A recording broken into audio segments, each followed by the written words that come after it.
क्रांतिदर्शी युग ऋषि वेद मूर्ति तपोनिष्ठ पंडित श्री राम शर्मा आचार्य एवं परम वंदनीय माता भगवती देवी शर्मा द्वारा भाष्यकृत 108 प्रमुख उपनिषदों के ज्ञान खंड के अंतर्गत प्रश्नोपनिषद का स्वाध्याय करेंगे। पंचमः प्रश्नः, पांचवें प्रश्न के रूप में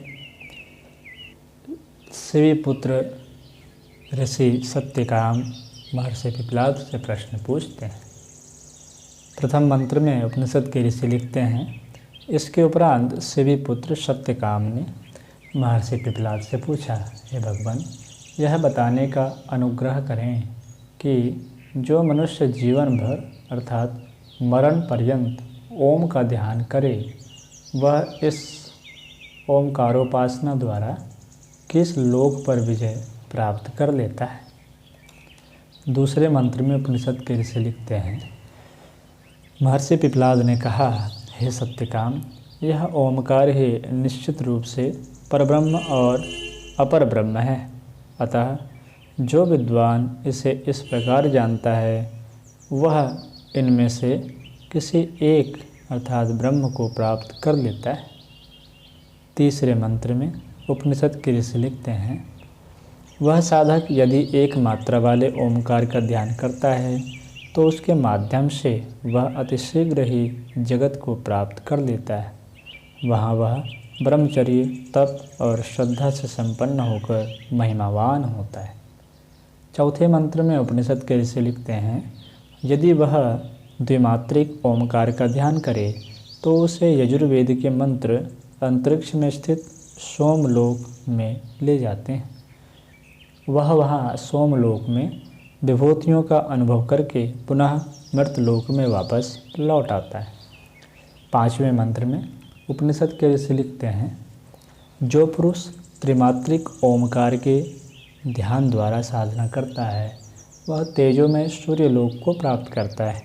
जिस प्रकार सर्प केंचुली से मुक्त होकर बाहर आ जाता है उसी प्रकार वह पापों से छूट जाता है और शाम मंत्रों द्वारा ब्रह्मलोक पहुंचा दिया जाता है। वह विद्वान इस जीवन घन से भी श्रेष्ठ समस्त शरीरों में प्रविष्ट अर्थात हृदय में स्थित परमात्मा का दर्शन करता है। ये दो श्लोक इसी तथ्य के प्रतिपादक हैं। छठवें मंत्र में उपनिषद के ऋषि लिखते हैं, ओमकार मंत्र की 3 मात्राओं अलग अलग होने पर भी परस्पर संबद्ध है, मृत्यु से युक्त है। ये ध्यान प्रक्रिया में प्रयुक्त होती ही एवं आपस में ऐसी हैं जिनका प्रतिकूल रूप में प्रयोग नहीं किया गया है, अस्तु इन्हें बाहर भीतर और बीच के क्रियाओं में भले प्रकार प्रयुक्त करने वाला विद्वान पुरुष दृढ़ संकल्प वाला हो जाता है जो कभी विचलित नहीं होता। सातवें मंत्र में उपनिषद के ऋषि लिखते हैं, एक मात्रिक ओमकार की साधना द्वारा साधक को ऋग्वेद की ऋचाएँ इस लोक की प्राप्ति कराती है। द्विमात्रिक ओमकार साधना से यजुर्वेद के मंत्र अंतरिक्ष लोक की ओर, त्रिमात्रिक ओमकार साधना द्वारा सामवेद के मंत्र से उस तृतीय ब्रह्मलोक लोक की प्राप्ति कराते हैं, ऐसा विद्वज्जन जानते हैं।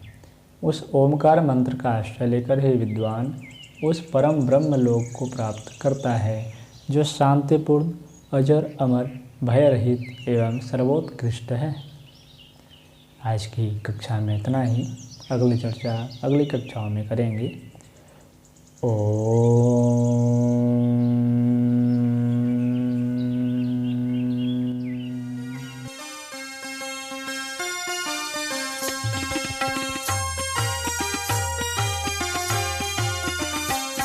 चलो गुरुदेव के सपने सजाने की शपथ ले लें।